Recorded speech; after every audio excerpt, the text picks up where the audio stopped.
Olá, turma! Todo mundo bem? Olha só, vamos dar início à nossa aula de número 9 da disciplina de Química Orgânica, aula intitulada Reações de Adição. Essa aula é o segundo tipo, de reação que nós estamos estudando. Já vimos as reações de substituição e agora nós vamos dar início vendo as reações de adição. Bom, na aula de hoje, a gente vai falar um pouco, desse tipo de reação orgânica, vendo como listado aqui nos tópicos para vocês os diferentes tipos de reações de adição, ocorrendo em ligações duplas conjugadas, ligações tripla, em ciclanos e em compostos que apresentam a carbonila. Então, vamos começar vendo primeiro o objetivo. Então, ler e interpretar informações para compreender as modificações estruturais dos compostos orgânicos nas reações de adição. Quando a gente fala de reação de adição, é importante que a gente comece entendendo que ela vai ocorrer quando se adiciona um reagente, e esse reagente ele pode ser um átomo ou um grupo de átomos, e esse reagente, ele vai ser adicionado a uma molécula orgânica, que é o que está representado aqui embaixo. Veja uma molécula orgânica, sendo representada aqui por esse retângulo azul, e aí nessa molécula orgânica eu tenho uma região, um lugar vazio na sua estrutura. E é por conta desse lugar vazio, desse lugar não ocupado, que esse reagente, que pode ser um átomo ou um grupo de átomos, ele vai ter a capacidade de entrar. E aí a gente precisa se perguntar, quais serão essas moléculas que vão apresentar esse lugar vazio, capaz de receber um átomo ou um grupo de átomos? Então, quando a gente percebe que essas reações de adição, elas são típicas das insaturações, nós percebemos que os hidrocarbonetos insaturados, eles vão ser aqueles compostos orgânicos que vão sofrer principalmente reações do tipo de adição. E também nos compostos orgânicos que apresentam grupos funcionais insaturados. E aí a gente tem os compostos que apresentam a carbonila. Vejam aqui esse primeiro exemplo. Vejam, composto insaturado. Tem aqui uma ligação dupla. Vejam nessa reação simplificada de adição que esta molécula de HCl, uma parte entra em um carbono, enquanto que a outra parte entra no outro carbono. E aqui eu tenho um produto final, um único produto, principalmente um único produto devido à adição entre esses dois reagentes que estão aqui presentes. Então, aqui eu destaco para vocês que nesse caso, eu posso chamar o hidrogênio e o cloro que entraram na molécula de adendos, e podem ser iguais ou eles podem ser diferentes um do outro. Aqui nesse caso eles são diferentes, mas já vai aparecer casos para vocês em que eles são iguais. Lembre-se de que a ligação dupla ela é formada por uma ligação sigma e por uma ligação pi, e que essa ligação sigma ela vai ocorrer pela superposição frontal de elétrons, de nuvens eletrônicas.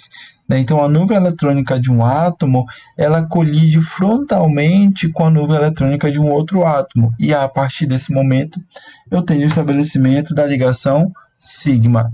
A ligação π ela vai ocorrer por uma superposição lateral e é uma superposição menos efetiva do que a ligação sigma.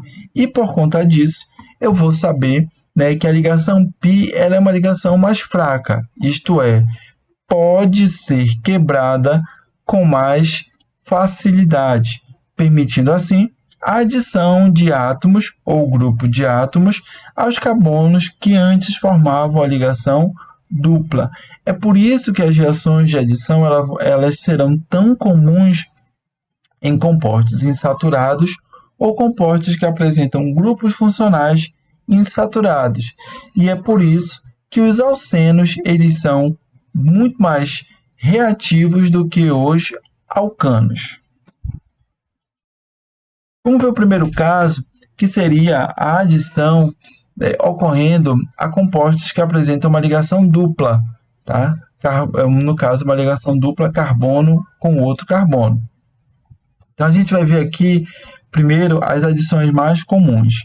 Primeiro, a adição de hidrogênio, que seria uma hidrogenação, tá? Aqui é uma molécula do eteno. Então, observem, tem aqui o gás hidrogênio, que sob pressão e calor e a presença de um catalisador como níquel ou platina, promove a formação de um produto, de um único produto, que contém aqui adendos iguais, tá? Relacionados aqui à adição dos átomos do gás de hidrogênio à molécula do eteno. Então, eu tenho aqui a transformação de um alceno em um alcano. Essa reação ela é também chamada de reação de Sabatier-Senderis, tá? Que serve de base para a produção, por exemplo, de margarinas a partir de óleos vegetais. Dando continuidade, a gente tem aqui, né, a adição de halogênios, no caso a halogenação, tá? Então aqui eu tenho 2 átomos de cloro que vão adentrar cada átomo de cloro em um dos átomos de carbono, né? E eles vão utilizar como ponto de entrada essa ligação π, que daqui a pouco a gente vai entender por que ela facilita essa entrada destes adendos, né? Vejam aqui o meu produto. Essa é uma reação espontânea, e aí eu tenho a transformação de uma molécula da função alceno em uma molécula para a função aleto. E aqui eu destaco também para vocês a reatividade. Como a gente já viu em alguns exemplos de reações orgânicas, o flúor ele é altamente reativo e muitas vezes ele acaba causando, né, devido à forma violenta com que reage, ele acaba decompondo a molécula. E o iodo ele acaba sendo muito pouco reativo. Então, geralmente, as reações com haletos vão ocorrer com gás cloro ou gás bromo. Aqui eu tenho uma imagem, né, que mostra que, em particular, o bromo, na forma de água de bromo ou solução de tetracloreto de carbono, ele é utilizado para testar a presença de ligações múltiplas, porque quando esse bromo, né, que tem uma coloração muito forte, né, vocês podem observar aqui na imagem a coloração dele, quando ele entra em contato com um alceno, ele vai, né, ser adicionado a esse alceno, né, deixando de existir na forma isolada. Então, ele perde a sua cor. Então, quando, por exemplo, o bromo ou o tetracloreto de bromo é adicionado a uma solução teste e é um alceno, vai ocorrer a perda da coloração. E aí você confirma que é um alceno. Caso não haja a perda de coloração, significa que aquele composto que você está tentando identificar não é um alceno, né? Não possui uma ligação dupla. Aqui eu tenho a adição de halogenidretos. Tenho aqui alguns exemplos de halogenidretos, como o ácido clorídrico, ácido bromídrico, ácido iodídrico, tá? E aqui eu tenho um processo chamado de hidrohalogenação, ou seja, eu tenho a entrada de adendos diferentes, ou hidrogênio ou cloro, ou hidrogênio e bromo, ou hidrogênio e iodo. Vejam aqui a minha primeira reação. Adição de hidrogênio a um carbono e de bromo a outro. Esse é o primeiro caso onde eu tenho adendos diferentes. Só que observem, os dois átomos de carbono, eles são iguais. Então, não me interessa se o hidrogênio vai entrar nesse primeiro ou no segundo, tá? Porque os átomos de carbono são iguais. Daqui a pouco, a gente vai observar as situações onde eu tenho um alceno maior, né? Com um número de carbonos maior do que 2. Então, aqui eu tenho meu produto, que é um haleto. Novamente, eu tenho aqui a questão da reatividade. Vejo que aqui eu tenho uma inversão, né? O ácido iodídrico, ele é muito mais reativo do que o bromídrico e o clorídrico, tá certo? Tenho aqui também a adição de água ou hidratação, tá certo? Onde a água, que é formada pelos íons H+, e hidroxila, vão ser adicionados aqui ao meu alceno. Novamente, adendos diferentes, porém os meus átomos de carbono são iguais. Então, não me interessa aonde o hidrogênio vai entrar, o íon H+, ou aonde a hidroxila vai entrar, porque o resultado será o mesmo, que é esse produto que está aqui sublinhado para vocês. Então, aqui eu tenho uma transformação de um alceno em um composto da função álcool. E o que ocorre, então, quando a adição ela vai ocorrer em alcenos superiores, ou seja, em alcenos com um número maior do que 2 de átomos de carbono? Então, aqui eu tenho uma primeira situação. Vejam o propeno, ele tem 3 átomos de carbono.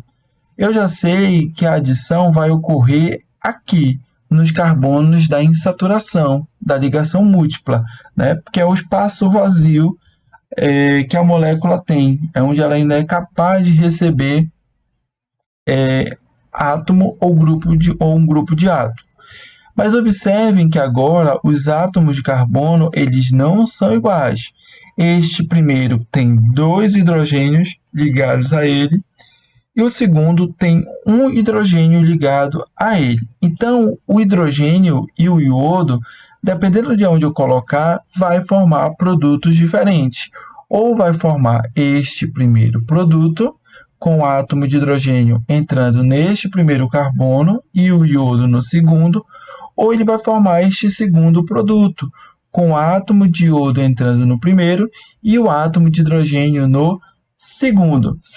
E aí, o que é que vai acontecer? Qual será o produto majoritariamente formado?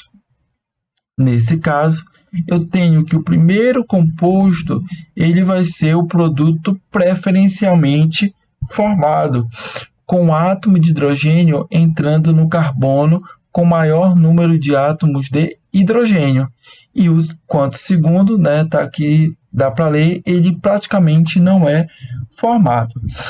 E nós vamos chegar a essa conclusão de uma forma didática a partir do momento que eu identifico que aqui eu tenho uma região regioespecífica, ou seja, eu tenho uma região de... Eita, vai chover, né? Então, olha só, eu tenho uma região preferencial de entrada de um adendo em detrimento do outro. E quem vai me ajudar nisso é a chamada regra de Markov-Nikov.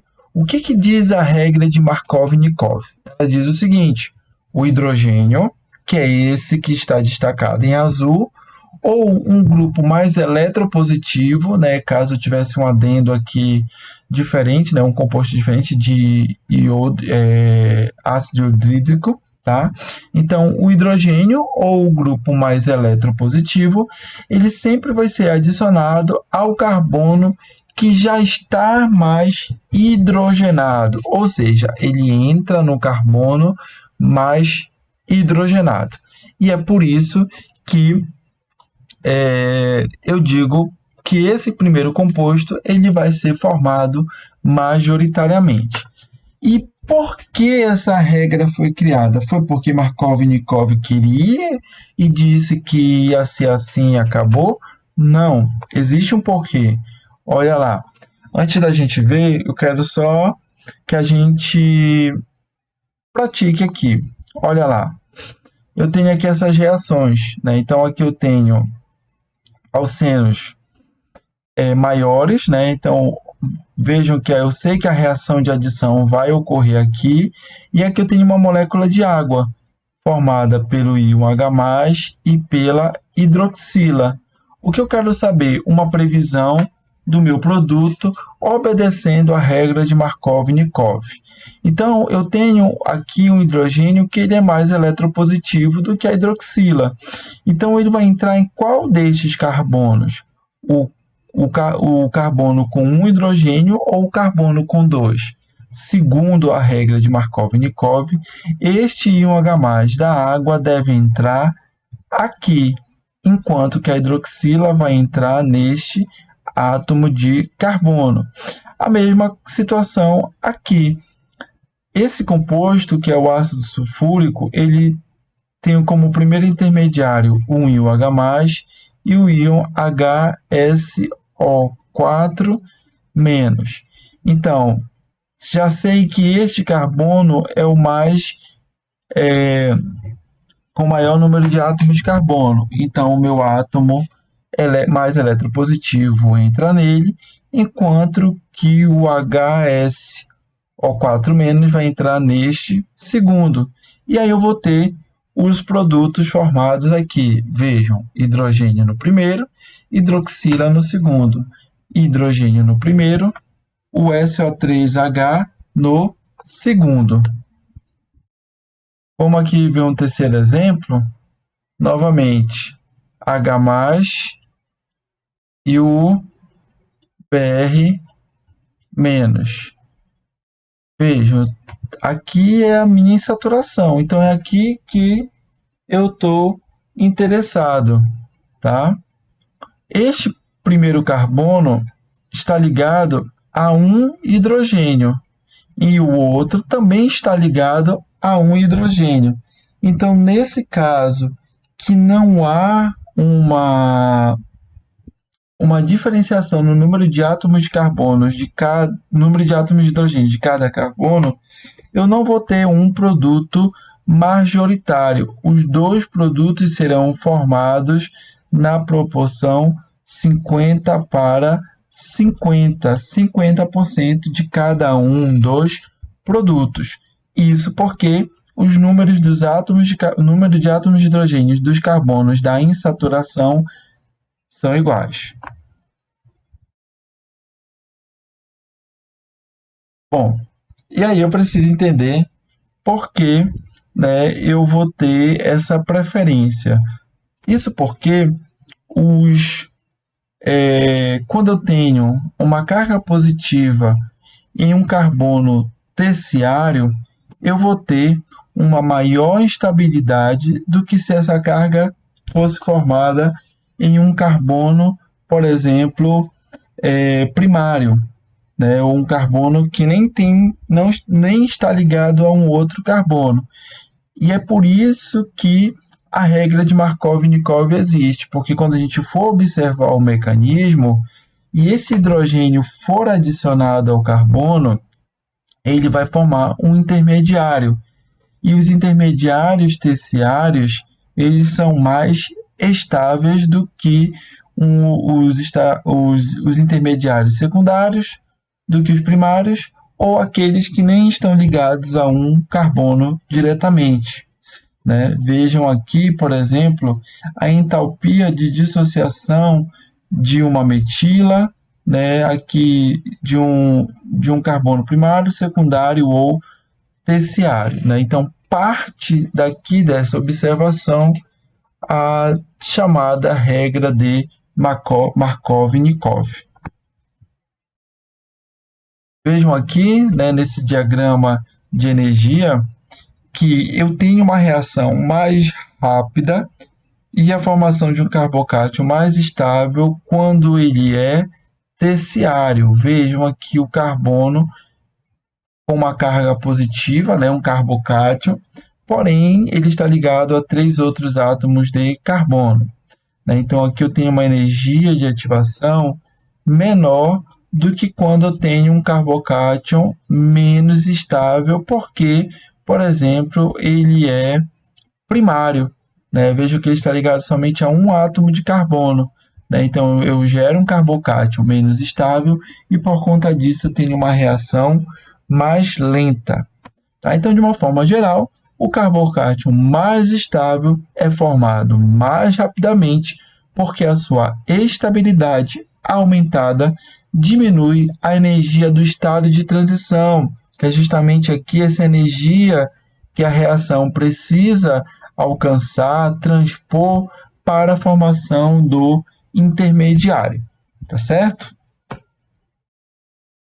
E aqui eu coloco uma observação, que a única exceção é quando ocorre a adição de ácido bromídrico, porém com a presença de peróxidos. Nestes casos específicos, observem, aqui eu tenho o ácido bromídrico e aqui eu tenho a insaturação, né? Se eu fosse seguir a regra de Markov-Nikov, o hidrogênio entraria no primeiro carbono, né? E o bromo entraria no segundo. Isso seria o que mediria Markov-Nikov.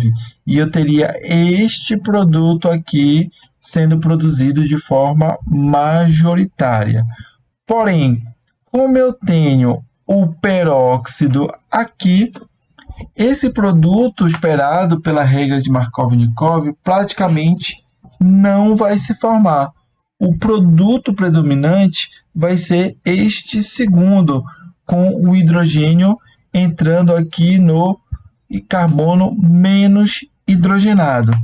E aqui a gente diz que ocorreu a adição anti-Markov-Nikov, ou o chamado efeito peróxido, efeito Karash, tá?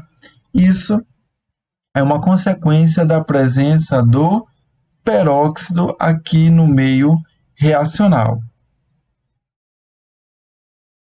Agora a gente precisa entender um pouco mais, ou melhor, o mecanismo da adição que vai ocorrer na ligação dupla entre dois átomos de carbono, tá? Então essa ligação dupla é um local rico em elétrons, tá? E é por isso que eu tenho uma facilidade da entrada de novos constituintes, um átomo ou um grupo de átomos. Então, essa ligação dupla é a região da molécula onde predominam elétrons π. Isso acaba atraindo íons positivos, principalmente íons H+, né, de reagentes como os ácidos inorgânicos, a água, o ácido sulfúrico, como nos exemplos que nós vimos anteriormente. O mecanismo dessa reação ele vai ocorrer em duas etapas. A primeira etapa é chamada de adição eletrofílica. E o que ocorre nessa primeira etapa? Ocorre a entrada, né, de um eletrófilo que vai ser capturado pelos elétrons π da ligação. Esse eletrófilo ele vai ser um íon fortemente eletropositivo, que aqui nesse caso é o íon H+, e é por isso que essa primeira etapa se chama etapa de adição eletrofílica. Vejam, o movimento da seta indica, né, a doação de dois elétrons e aqui a ruptura da ligação entre hidrogênio e bromo, formando aqui um carbocátion secundário, obedecendo a regra de Markov-Nikov, com esse hidrogênio entrando no carbono mais hidrogenado. Esse carbocátion ele é mais estável do que se tivesse se formado um carbocátion com a carga positiva neste carbono aqui. Eu teria um carbocátion primário. Bom, A segunda etapa, né, aqui eu estou colocando que o ioga mais é o reagente eletrofílico. A segunda etapa, vejam, é uma adição nucleofílica. O brometo, que é um reagente nucleofílico, né, tem carga negativa, ele vai atacar a molécula através do ponto que é o carbono com carga positiva. Então, esse brometo ele entra aqui, formando então o produto da minha reação, tá? Então, eu coloco uma observação para vocês. Embora esse mecanismo pareça plausível, ele não está totalmente consistente com os fatos que são conhecidos. Em particular, esse mecanismo não explica a estereoquímica da reação de adição. Vejam aqui nesse diagrama de energia a formação, né, do primeiro estado de transição, aqui a energia de ativação para que esta molécula reaja com o ácido bromídrico, formando o intermediário, que é um carbocátion, né, terciário, de maior estabilidade do que se esse hidrogênio tivesse, por exemplo, entrado aqui nesse outro carbono, tá bem? Tenho também, né, vejo que o hidrogênio ele entrou bem aqui, ele entrou aqui nesse carbono, tá? E a carga positiva foi instalada nesse carbono que não tem nenhum hidrogênio. Tenho o segundo estágio de transição, que é justamente a adição nucleofílica ocorrendo aqui, formando o meu produto. Então, eu tenho uma variação de energia livre de Gibbs global negativa, uma reação, né, aí exegônica, tá certo? Ocorrendo em duas etapas. Eu tenho a primeira etapa que tem uma maior energia de ativação e a segunda etapa com uma menor energia de ativação. Primeira etapa é uma etapa mais lenta do que a segunda etapa. Então, esse diagrama de energia para a reação total de adição eletrofílica possui dois picos, que seriam dois estados de transição que são separados por um vale, que é justamente a localização do carbocátion intermediário. No caso particular da reação do ácido bromídrico, né, que ocorre com a presença do peróxido, que é a reação anti-Markovnikov, né, ou efeito Karash, ou efeito peróxido, eu tenho um mecanismo que é diferente. Ele vai ocorrer por um mecanismo radicalar. Eu tenho a primeira etapa, que é a etapa de iniciação, né? Então, vejam aqui esse peróxido, no caso, o peróxido de benzoíla, né, reagindo especificamente com ácido bromídrico. E o resultado dessa reação gera a formação de radical livre de bromo, né? Vejam que o peróxido, que tem essa ligação fraca entre esses dois átomos de oxigênio, né, promovem aqui a formação do primeiro radical, que é uma característica de uma reação que ocorre por um mecanismo radicalar. Esse radical livre formado, ele vai reagir com a molécula do alceno, e essa reação promove a formação de um segundo tipo de radical, né? E, como consequência, eu tenho cisões homolíticas ocorrendo na ligação π, ao invés das cisões heterolíticas que ocorreram no mecanismo via adição eletrofílica. Então, esse intermediário formado nessa etapa, que é chamada de etapa de propagação, o intermediário reativo, né, nessa reação radicalar, não é geralmente extinto. Então, ele reage novamente várias vezes de maneira incontrolável. É por isso que essa etapa é chamada de etapa de propagação. Vejam aqui, né, a etapa de propagação continuando. Vejam que agora o segundo radical livre formado está interagindo com ácido bromídrico, né, formando o produto desejado, mas radical livre formado, né? E esse radical livre formado, ele volta à primeira etapa, faz com que o ciclo continue por centenas ou milhares de vezes, sempre contrariando a regra de Markov-Nikov. Tenho também as adições ocorrendo no anel benzênico ou núcleo benzênico. Essas ligações duplas existentes no anel benzênico nos dão a primeira impressão que deveriam ser fáceis, né, devido ali eu ter 3 ligações duplas alternadas. O anel benzênico ele é, de uma forma geral, muito estável e resiste às reações de quebra de suas duplas ligações, né? Vejam aqui esse exemplo desse anel aromático e vejam que os átomos de hidrogênio eles adentram, né, o anel benzênico, né, e eu deixo de ter o fenômeno da ressonância ocorrendo dentro do anel. Então aqui eu passo de um composto da função benzeno para um composto da função ciclohexano. Nesse meu segundo caso, eu tenho a adição de átomos de cloro ao anel benzênico, né, passando aí de um benzeno para um hexacloreto de benzeno ou BHC, que é um inseticida.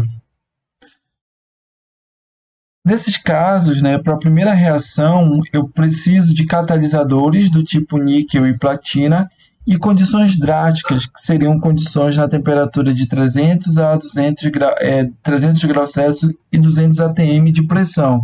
E para a segunda reação, eu necessito do auxílio da luz ultravioleta e calor para que a reação ocorra.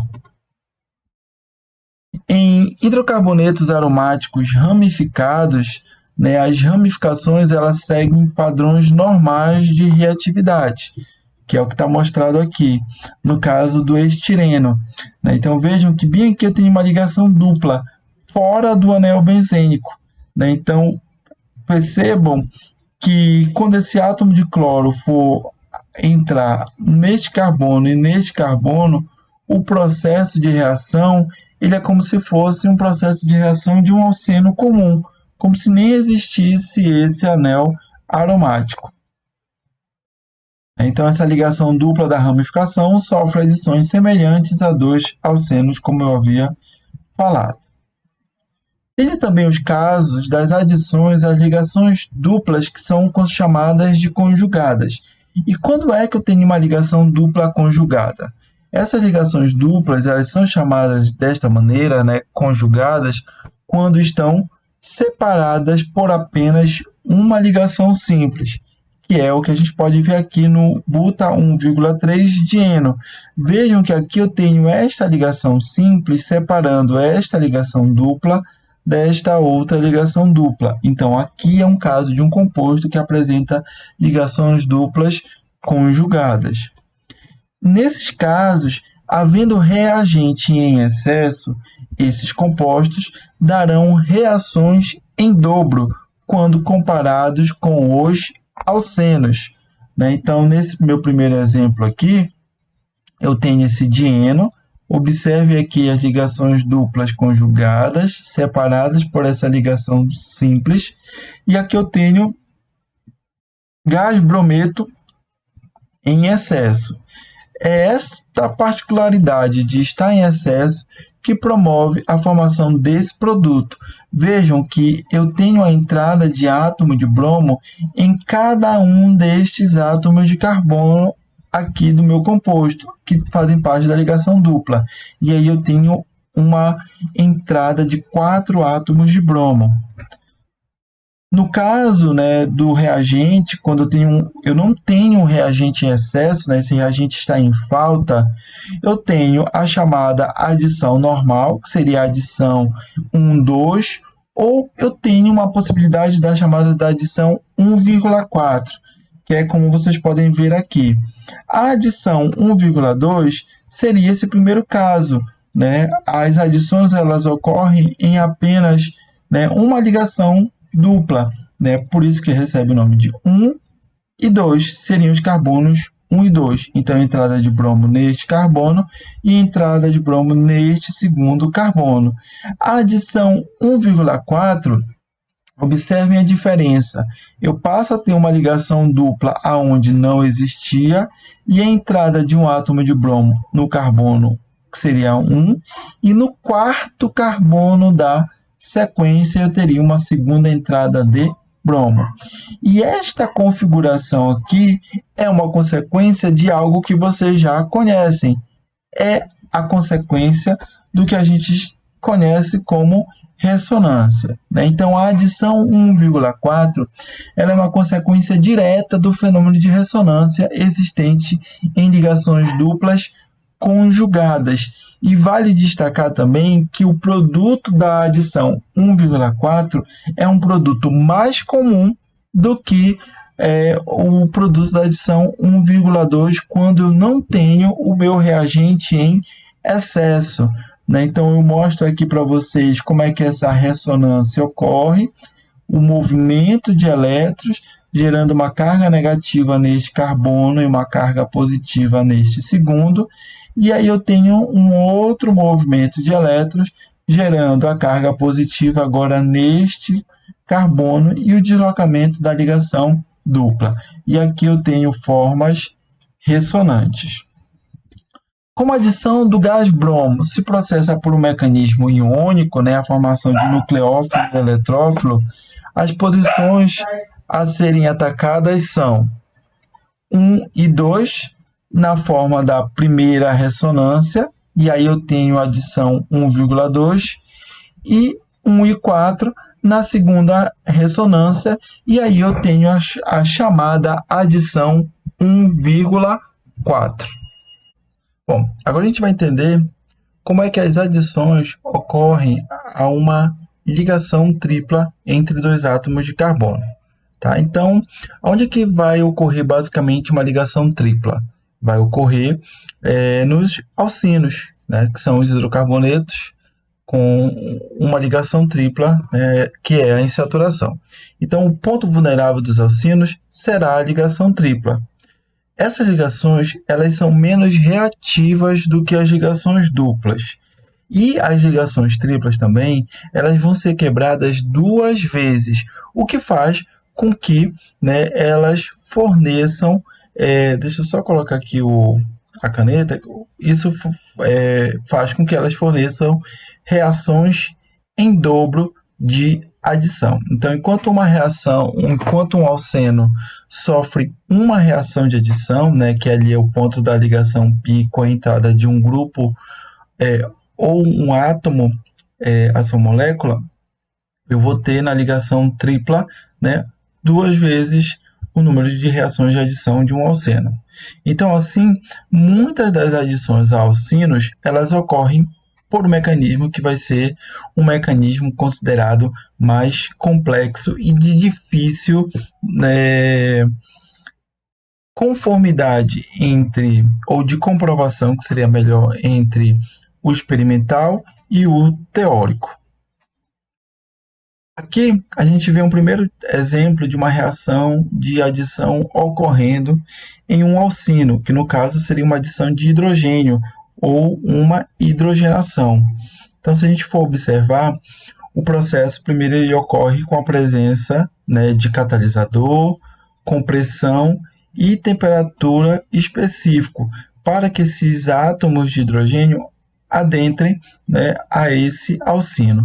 E observem que o processo passa, né, pela formação de um alceno e posterior formação de um alcano, né, já que essas adições dos átomos de hidrogênios elas vão ocorrer até que eu não tenha mais nenhuma ligação π na estrutura. Então, nesse momento inicial, eu tenho 2 ligações π. Aqui eu passo a ter uma e até que chega, né, ao alcano, que não tem nenhuma ligação π. Vale também destacar que a segunda adição ela vai ocorrer de forma mais lenta do que a primeira adição, né? Então, se utiliza um catalisador forte, como níquel e platina, né, que faz com que esse processo de adição ocorra, gere diretamente o produto alcano, e quando eu utilizo um catalisador fraco, como o paládio e o sulfato de bário, né, provavelmente a reação ela vai acabar na produção de um alceno. Então, dependendo do objetivo ali do analista ou do processo químico, né, eu posso produzir um alceno ou um alcano. Tenho também a adição de halogênio ou halogenação, e aí a gente pode observar que ela segue a mesma linha de raciocínio. E vale lembrar que eu não estou aqui falando de mecanismo, nós estamos vendo de forma simplificada, né, aí o reagente e o produto. Então, esse processo de adição ele ocorre novamente com a entrada de átomos de cloro no primeiro momento e mais cloro no segundo momento até a produção de um haleto orgânico.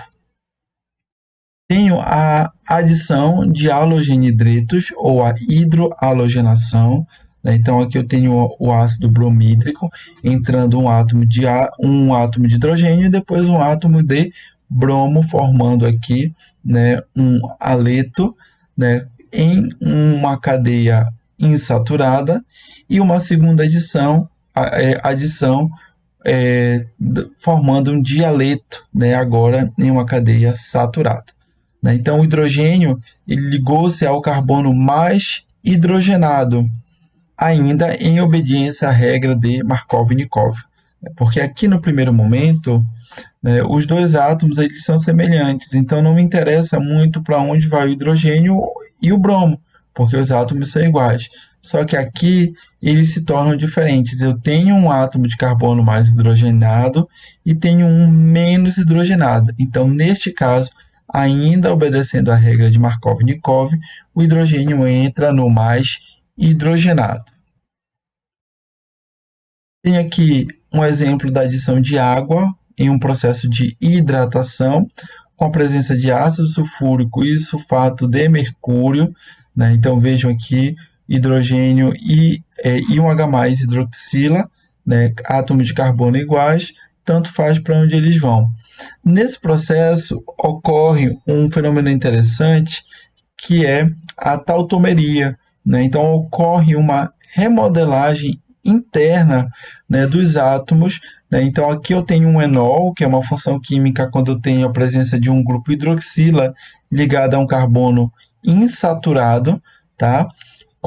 Se esse carbono fosse saturado do tipo sp3, eu teria um álcool. Mas como é um carbono com uma ligação dupla, né, então eu tenho um enol.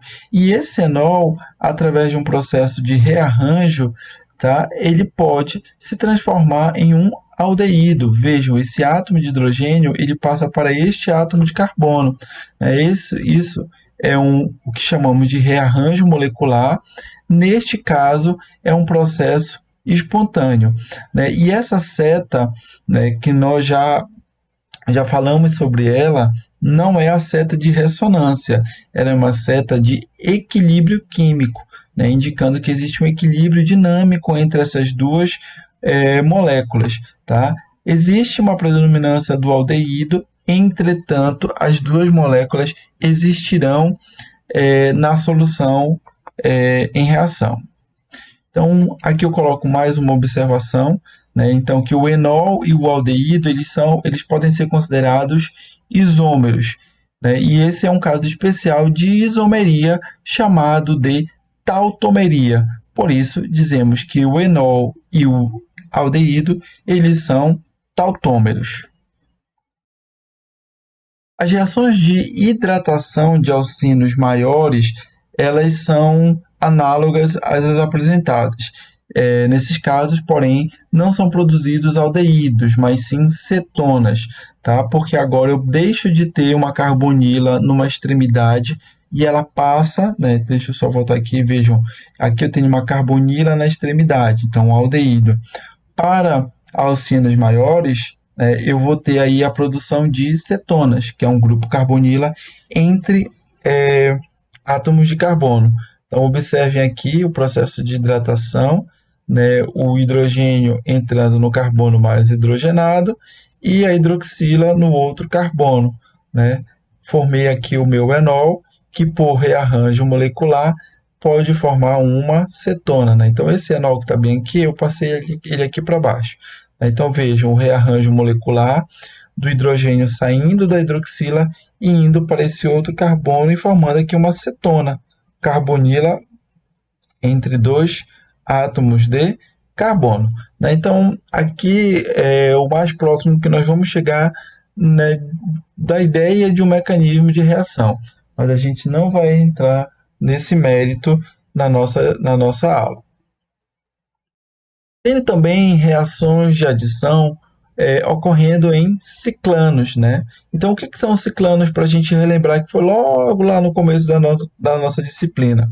Possuem cadeias saturadas, como a dos alcanos, né? E possuem uma fórmula geral que é considerada CnH2n, ou seja, o número de carbonos é o número inteiro e o número de hidrogênios é 2 vezes o número de átomos de carbono, né? E essa fórmula química, né, essa fórmula geral dos ciclanos, ela é muito semelhante à dos alcenos, né, que apresentam insaturação.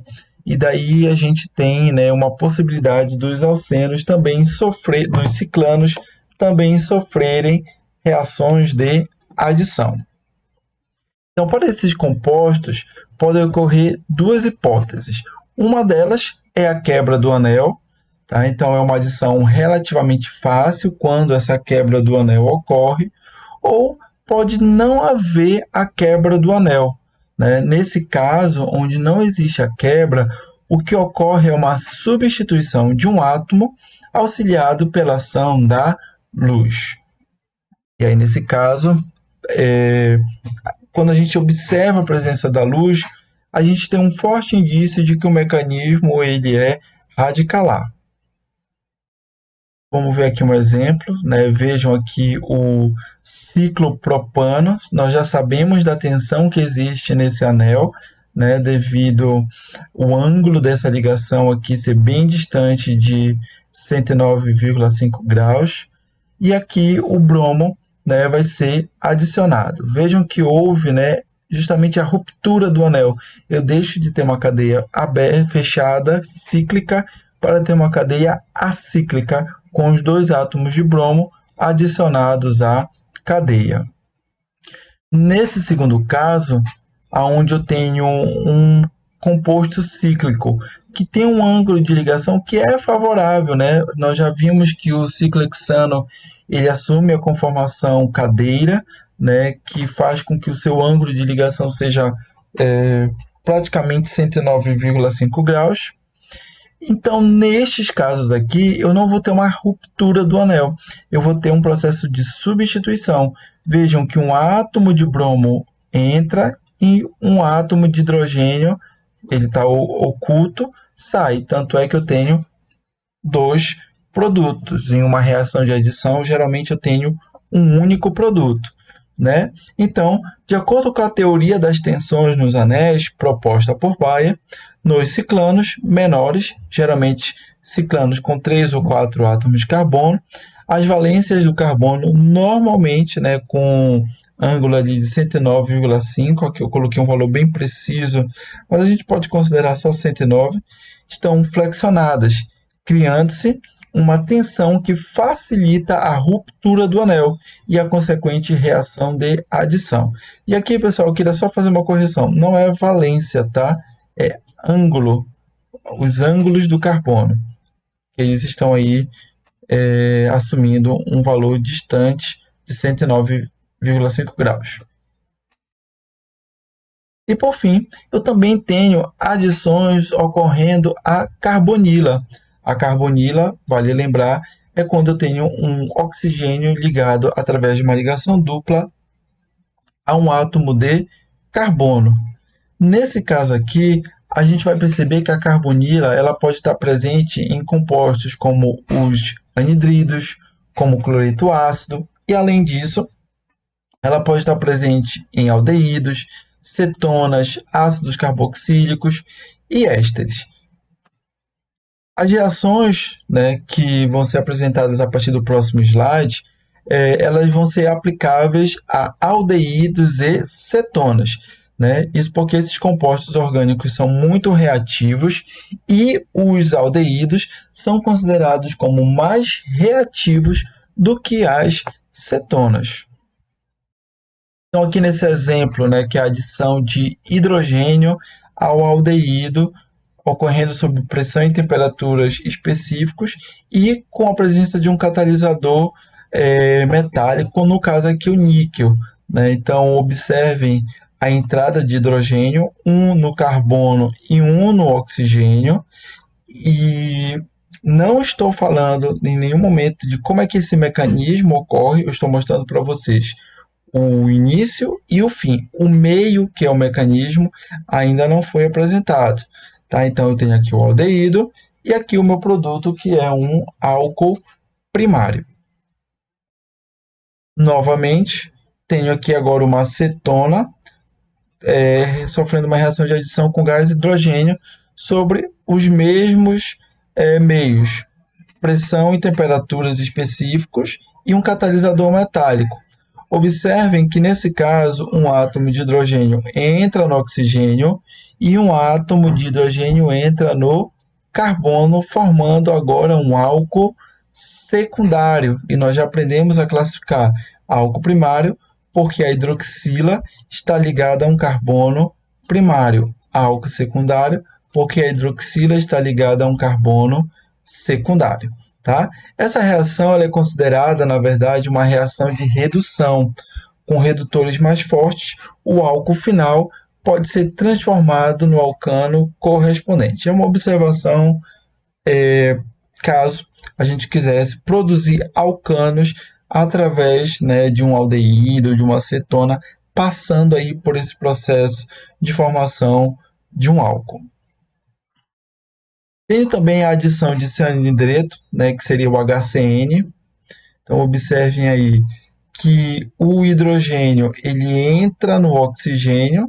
Vale lembrar que o oxigênio, aqui essa ligação, ela é polarizada, com o oxigênio com uma carga parcial negativa e o carbono com uma carga parcial positiva. E o cianeto, né, que ele é um reagente nucleofílico, ele entra no carbono, tá certo? E aí forma a aldocianidrina. Nesse segundo exemplo, eu tenho um ataque do mesmo reagente, que é o cianidreto, tá, em uma acetona. Novamente, o hidrogênio, que é positivo, atacando o oxigênio, que tem uma carga parcial negativa, e o cianeto, que é negativo, atacando o carbono, que é positivo, né? Vai formar um carbocátion quando a gente observar o mecanismo dessa reação, formando aqui uma cetocianidrina. Aqui, nesse exemplo, eu tenho a adição de um bisulfito de sódio, que é o NaHSO3. Observem aqui que o sódio ele é positivo, tá? E o hidrogênio ele é negativo, ele é positivo. Só que aqui nesse caso eu vou ter a separação, né, em H+ e NaSO3, com o enxofre sendo o ponto de ligação.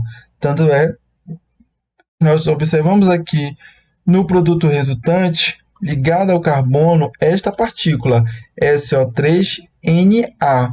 E ligado ao carbono, né, ao oxigênio, desculpa, nós temos o hidrogênio. Então, esse hidrogênio ele entra aqui e o restante da molécula entra no carbono. Tá? Então, tanto as sanidrinas quanto os compostos bisulfíticos, eles são importantes para a identificação de aldeídos e cetonas. Tenho aqui a adição de compostos conhecidos como compostos de Grignard. Isso porque eles vão apresentar o magnésio, né, que é um composto metálico, né, e esse X aqui ele pode ser um outro composto metálico, e eles estão ligados a um radical orgânico, que é o que a gente vê aqui. Este é o radical orgânico, e aqui é o magnésio e o X, o bromo. Então, neste caso aqui, eu tenho uma diferença. Deixa eu ver se eu coloquei aqui para vocês. Coloquei. O composto ou reagente de Grignard, ele vai apresentar esta polaridade na ligação. Neste caso em específico, o composto metálico, por ser mais eletropositivo, ele vai apresentar esta carga parcial positiva aqui, o que é incomum, porque geralmente nos compostos orgânicos a carga positiva está no carbono e aqui a carga que está no carbono é negativa. Então observem que o carbono, a parte negativa, né, que é a parte orgânica, ela adentra aqui ao carbono, e a parte metálica, que é positiva, ao oxigênio. Se a gente for voltar aqui, geralmente a parte, deixa eu ver se eu pego aqui, um que tem, ó, geralmente a parte carbônica, né, ela não, esse exemplo não vai valer. Deixa eu voltar aqui um que tenha, não tem. Mas geralmente o carbono ele vai apresentar uma carga parcial positiva, tá? Aqui não tem, mas se vocês quiserem voltar lá para a aula 1, vocês vão observar como geralmente o carbono ele é positivo.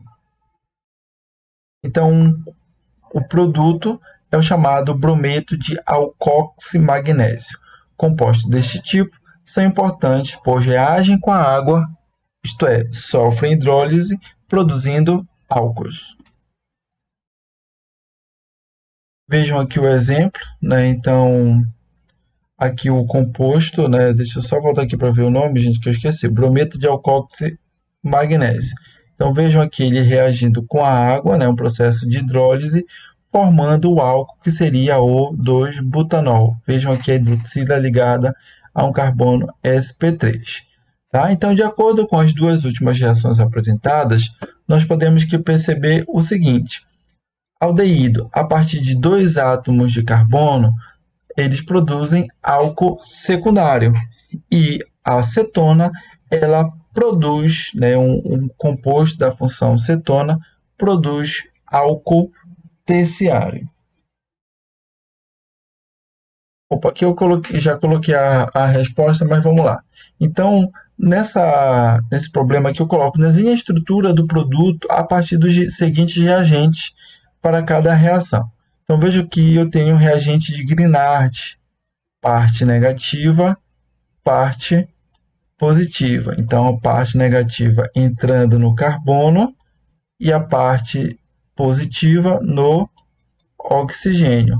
Vejam aqui o produto ligado ao carbono. Gente, deixa eu apagar aqui.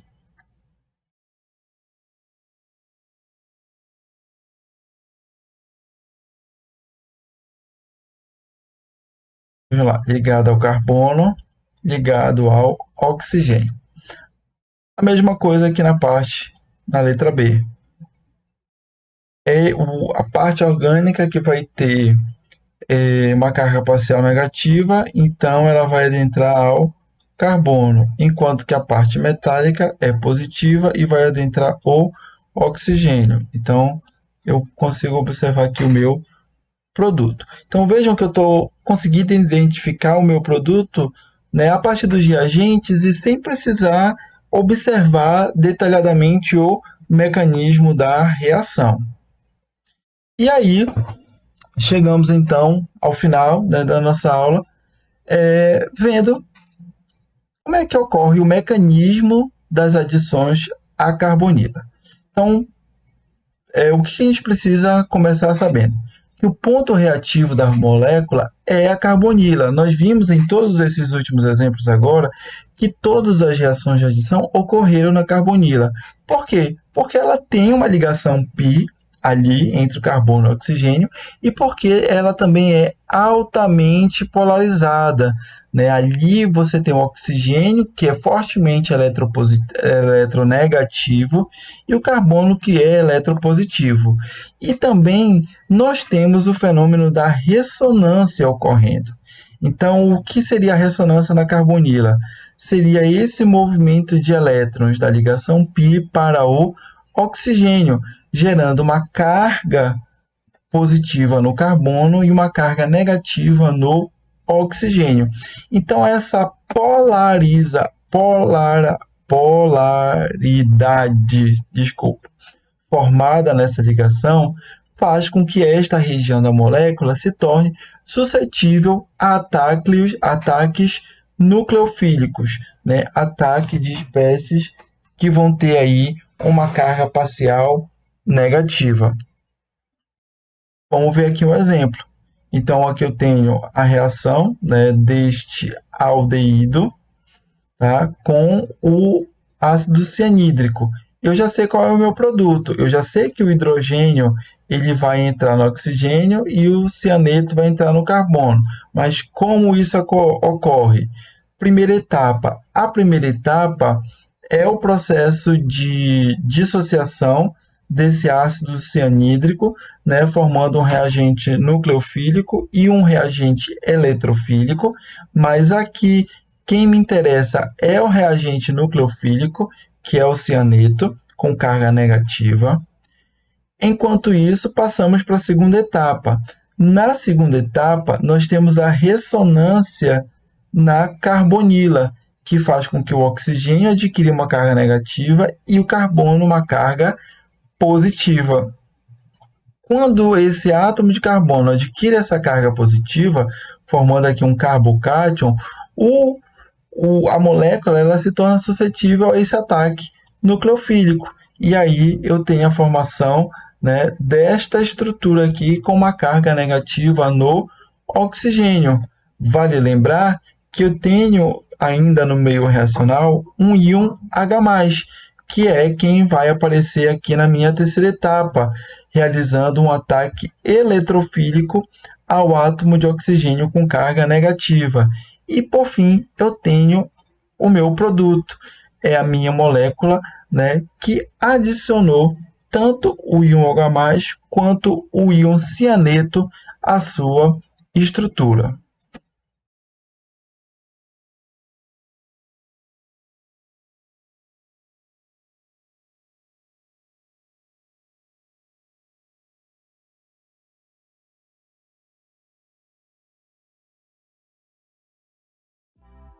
Chegamos ao final da nossa aula de número 9, onde a gente pôde conhecer um pouco mais sobre as reações de adição.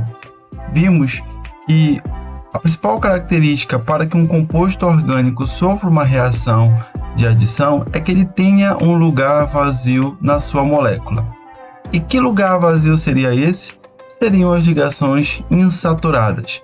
É por isso que estas reações elas vão ser tão comuns em compostos como os compostos das famílias do alceno, do alcino, né, que tem uma ligação dupla ou uma ligação tripla, e também os compostos com um grupo funcional que apresentam uma insaturação, como os compostos que têm uma carbonila. E aí eu estou falando de cetona, de aldeído, né, de ácido carboxílico, entre outros.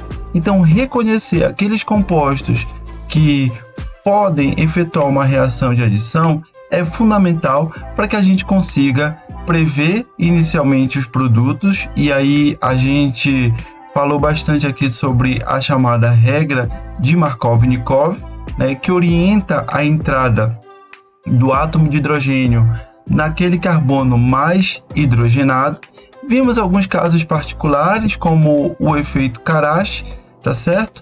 E o mecanismo dessas reações que vão ocorrer em um determinado momento por adição eletrofílica ou também por mecanismo radicalar, tá certo? Bom, aqui a gente encerra a nossa penúltima aula da nossa disciplina e aí a gente segue para a nossa última aula, que é a aula de número 10. Espero que vocês tenham um bom descanso e a gente se encontra para a gente finalizar a nossa disciplina. Um abraço em todos.